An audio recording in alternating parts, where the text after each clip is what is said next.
Hello, good evening, and welcome to Prime Business with me, Samuel Kojo Brace. Now, the Institute of Economic Affairs is forecasting an increase in policy rate by 200 basis points to 26.5%.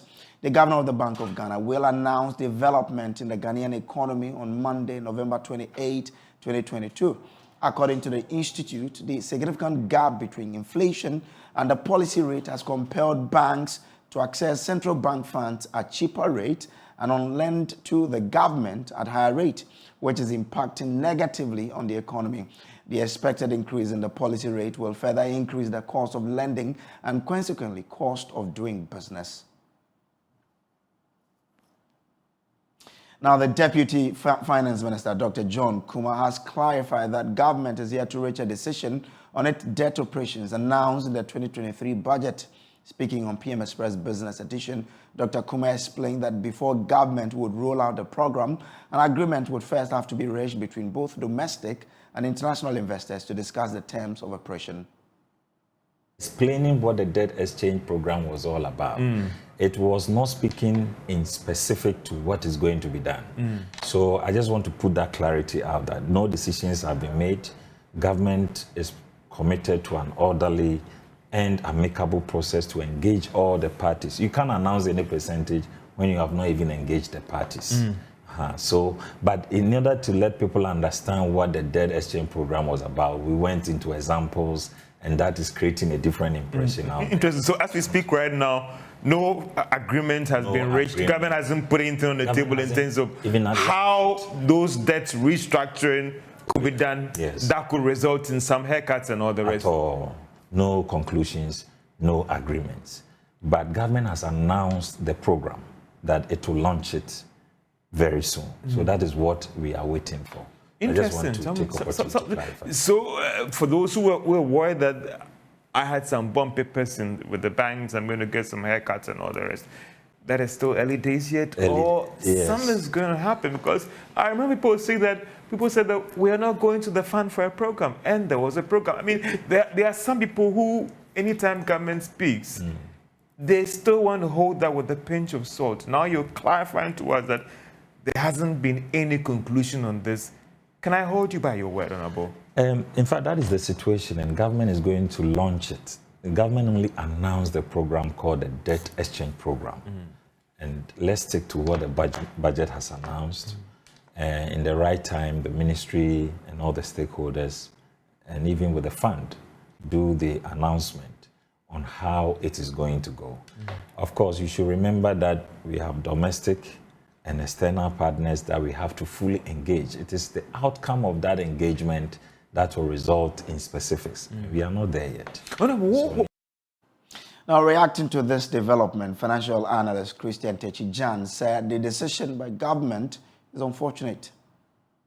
These financial institutions have got contracts with their customers, and depending on what the stipulations in that contract were, yes, some have already started carrying out the mark-to-market valuation. And indeed, the fund managers do not actually promise a fixed income on your investments. It's basically about what the market gives them, which could be positive or negative. But it's just unfortunate that in this regard, it's a negative outlook, so they have to bear the consequences. But what I can say is that government itself has not finalized on anything, as the Deputy Minister actually had put across for our communication. And for us to communicate to any financial institution, once they are done with all of these roadmaps, the thematic areas that these things are going to affect, yes, they are going to give us some form of communication, and then everyone will be able to run with it. Government has actually come out with the modalities where they will be able to engage some analysts, some people. That's a 5-member committee that's already been inaugurated, and no roadmap or working document is out yet. But like I did indicate earlier, that is how fund management is all about. There is no fixed income that is promised, and depending on the returns on the market, which gives us an outlook. But unfortunately now it means people will have to lose their principal. So that is what it is. Now, fishing companies have asked the Minister for Fisheries and Aquaculture Development, Mavis Harkumson, as a matter of urgency to organize a meeting which will address issues affecting them. The issues include regulations for the industry, depreciation of the cedi, among others. This came to light at a fisheries sector stakeholder meeting organized in Tema. Correspondent Kwame Yanka has the rest of the story. The fisheries stakeholder meeting on fuel bunkering services for marine fishing vessels brought to fore challenges in the sector. Key amongst these were regulations for the industry, cost of fish due to some vessels not going to sea, depreciation of the cedi, taxes on fuel, payment of permit fee in dollars, among others. Board Secretary for Ghana Industrial Trawlers Association, Nana Oyeman Ofureni, says currently one has to spend about 2.4 million cedis on a vessel per trip. He says vessels have not worked for about 5 months despite impact on employment, taxes and other benefits. If you have about 22 seamen, that's Ghanaian seamen on a vessel, for as expatriates you are looking at something close to about 30, and you are paying all of them. The seamen are on contract, so for 4 months that they haven't gone to sea, they've not been paid. But if you are like me, you get worried. When they are even working full time and you pay them, the monies are not able to sustain them. So when you ask somebody to go and stay at home for 4 months and it's not being paid, and you don't know when your vessel is going to get ready to go, it is a concern. Not for even the owner as a business owner, but workers. Minister for Fisheries and Aquaculture Development, Mavis Harkumson, assured that a meeting involving GOIL, affected parties, finance, energy and transport ministries will be held to address these concerns. We will prefer that the industry deals with company that is permitted by the authority to do bunkering at sea. Why? Because the authority frowns at illegal transshipment and activities on sea, and it also gives way to piracy. I need to liaise with the finance ministry, the transport ministry, energy ministry, and all the agencies that are involved. So I cannot give timeline right now, but that's the assurance I've given that we're going to work on it. Head of Technical and Special Products at GOIL, John Tegu, indicated that such engagements help in getting feedback and appropriate responses to issues of their customers. So I'm very sure that with education, they should be able to understand how prices are determined, and now they can be well informed. And in this case, they will realize that GOIL is there not to make excessive profit out of them, but rather, if I may call it, subsidizing the products in such a way that the customer may not be worse off. Meanwhile, South African High Commissioner to Ghana, Grace Mason, sees the fishing industry as a catalyst for development. And the oceans economy, Honorable Minister, is a catalyst for development of our continent. A catalyst for development in this sector of our oceans economy and for the trajectory of the African continental free trade area, the opportunities that it provides. Other stakeholders, including Ghana Maritime Authority and Ghana Ports and Harbours Authority, were present. Now let's talk about the broader agricultural sector, because some fruit exporters are lamenting about the impact of poor road network on the quality of their produce. Now, according to them, fruits are perishable fruits that get destroyed when delayed on the road. Speaking on the sidelines of the ceremonial planting of banana seedlings at the Pont Left Bank, Vice President of Golden Exotics Limited, Olivier Chazang, appealed to government to expedite the rehabilitation of roads. Roads are considered as critical infrastructure that accelerates growth and development, hence government's declaration of 2020 as the year of roads. However, 3 years down the line, fruit exporters bemoan the bad state of roads as they turn to railway to transport their produce to the ports. Olivier Chazang is Vice President of Golden Exotics Limited. One of the big issues for us is the state of the roads. we came by Akuse Road, but if you go from Asutare to Asutare Junction, you will see 20 kilometers of very, very bad road. This is not good for us. This is not good for our trucks. This is not good for the bananas we are inside, etc., etc. And we try to maintain, but as a company, we cannot maintain a tar road. We can maintain a dirt road, not well, it's costly, etc., but a tar road you cannot. So this is the main issue we complain about. Golden Exotics Limited organized the ceremonial planting of banana seedlings at the Pond Left Bank. Speaking at the event, Minister for Food and Agriculture, Dr. Osu Efri-Yakoto, said the ceremony signified the beginning of the investment of the Togome project under the Ghana Commercial Agriculture Project. They are not new in Ghana. As I told you, on the right bank, they've been working and producing bananas for the last 20 years. So it's not surprising that they've taken the lead in jumping into this new development. The other 13 will follow. And when they do, it will contribute substantially to the transformation agenda of the Akufo-Addo government. So it is a very historic day that we have all the stakeholders, the World Bank, the ministry itself, the Irrigation Development Authority, the traditional authorities, the regional administration, all together for this ceremony to signify the beginning of this investment. Meanwhile, Mankrado of the Togome traditional area, Togwin Gidi IV, says the portion of land allocated to the indigenes is too small. He made a call to government for an extension. In the initial stage of the project, we the locals were trained to farm. And the problem now is, since then, as at now, we were not giving our farming lands. They concentrated on these investors only. And we are also saying that they should give us our land. And moreover, as at now, we're not giving our portions yet to also start farming. And you know, the project encourages most of the villages. So we told them at least they have to reserve some land for these communities. The banana plantation on the Pond Left Bank will employ over 600 persons.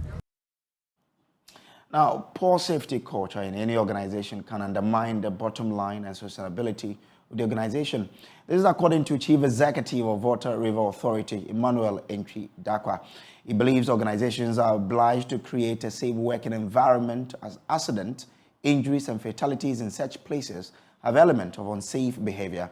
This came to light at this year's Safety Awareness Day celebration at VRS Tema Thermal Power Complex, where Director for Procurement Jacob Fosuche represented the Chief Executive. Correspondent Kwame Yanka has the rest of the story. The event, which was on the theme, Improving Our Health and Safety Culture for Our Business Sustainability, aims to promote safety and well-being of VRA staff in strict adherence of its safety ethics. The power producer added that health, safety, well-being and security of the workforce are imperative for its short, medium and long-term competitive profitability and sustainability. Representing Chief Executive Emmanuel Dakwa, Director for Procurement Jacob Fosuche says the company has over the years pursued best practices in occupational health and safety (OHS) through ISO certifications and benchmarking of OHS performances. To remind ourselves of the need for us to operate in a very safe environment, and we can't afford to lose a life to safety. And so we'll continue come next year to make sure that we observe all the safety protocols to enable us to deliver on our mandate. We want to deliver on our mandates in a very sustainable manner, and health and safety is one of the key issues that we consider. And we are doing all this just to make sure that our core mandate to deliver power to power the economy is done in a very safe manner. So we want to thank everyone for gracing this occasion, from the executive to the management right down to the staff. Meanwhile, special guest, researcher and management trainer Dr. Alex Alessinia says businesses world over are losing human resource aside huge sums of money paid as compensation over safety issues. Organization lose a lot of revenues through the social costs and economic costs of health and safety related issues like occupational illness, diseases within the workplace. And so the time has come for us to prioritize issues of strong culture towards health and safety to be able to minimize the sustainability impact of occupational health and safety challenges in our organization. The unfortunate is that at the national level, we are lacking strong leadership commitment to health and safety. We currently do not have a coherent national health and safety policy. What we have are scattered in different documents. Institutions and stakeholders responsible for health and safety too seem not to be well resourced to ensure proper enforcement of the existing health and safety legislation that we have. VRA says it relies on collective skills and output of staff, without whose efforts the authority's operations would have been in serious jeopardy. Now, Chief Executive of the Ghana Exports Promotion Authority, Dr. Efua Asabia-Asare, is urging government to prioritize the economic empowerment of women by creating a deliberate ecosystem for women to thrive. According to her, discrimination against women prevents their full participation in the economy. The Ghana Exports Promotion Authority launched the maiden edition of the GEPA Women's Icon Regional Exhibition. The initiative seeks to create an avenue for the Ghanaian woman to contribute their quota to the changing economic situation of the country. Speaking at the opening ceremony, Chief Executive of GEPA, Dr. Efua Asabia-Asare, said women need to be supported immensely to drive economic participation. We need to create avenues for the Ghanaian woman to turn this economy around. When we say we need to empower, I don't subscribe to that saying we need to empower the woman. The woman has already got that power, but we need to support the Ghanaian woman who produces food, raises children, and drives the economy. We already have the power and we know it. This means government and the private sector taking special and being innovative and intentional about measures. This is because historically, systematic discrimination against women transforms their full and equal participation in the economy. And when these women take their rightful places at the negotiating table, in the parliament, in leadership positions across society, we can unleash enormous potential. Francisca Brenda Opoku, Chief Executive of Solutions Oasis Limited, an agro-processing company, added that the initiative is a timely event that includes trade fairs and access to market programs that would encourage more women to produce for export. So women are already doing a lot. A lot of what they are able to do is probably in their mind. That is why an event like this is so important, because it tells them that they are worthy of celebration. You know, they are just not somebody or some people who should be kept under the table or be hidden from the light. So as the women come out, it will encourage more and more people to create more premium products that are worthy of going out for export, and that is what will add to the numbers. Of course, there are things that boost our confidence. That is like the trainings, the access to markets programs that we participate in, the fairs, the trade delegations and all of that. And also things like this, because apart from exporting, the local people should enjoy all these beautiful things that our hardworking women are producing. In its quest to strengthen the commercial and economic bond between Ghana and Spain, the Spanish Embassy, through its Economic and Commercial Office, has organized its annual Spanish Wine Show in Accra. The wine tasting event, which was held for experts in the hospitality industry, saw more than 80 professionals in attendance. There is more in the following report. The exhibition, which was under the theme Wines from Spain, Spirits of Spain, was to enhance the educational and sensory experiences linked to wine and other beverages. Speaking at the exhibition, head of the Economic and Commercial Office, Miguel Casero, highlighted the importance of the wine sector in Spain the world's third largest wine producing country. He added that there has been a positive trend in the demand for Spanish wine in Ghana over the years. In terms of the numbers say that Ghana is very important for Spain. For example, Ghana is the 4th country that we export the most wine of all Africa. And Ghana by itself, it accounts almost 10% of the total wine exports of Spain to all Africa. So this is a sense of the importance and the current situation and the current awareness of the Spanish wines here in Ghana. And also if you see the trend, you can see that there is a positive trend in the last years. For example, for 2019 to 2020, there was an increase of 40% of the wine exports, and from 2020 to 2021 there was an increase of 7%. So you can see there's a positive trend, and we see that more and more Ghanaians are getting to know Spanish wines, and they are really liking it.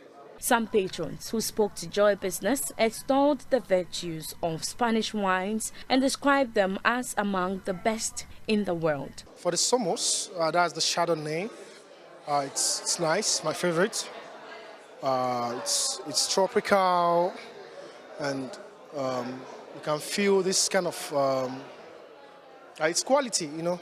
I can just the Somos, the Chardonnay is, for me, is the best out of all the wines I've tasted here today. So I've tasted everything, and honestly, kudos to the Spanish Embassy for putting all this together, because we get to experience their winemaking, the culture.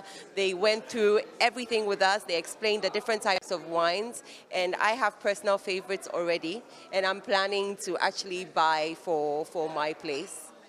The trade show offered more than 70 different products from Spain, with the collaboration of 3 Ghanaian importers and 8 Spanish wineries and beverage companies.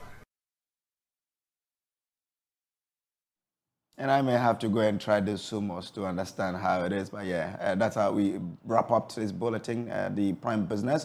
There's more news on myjoyonline.com/business. My name is Samuel Kojo Brace. Do enjoy the rest of your evening.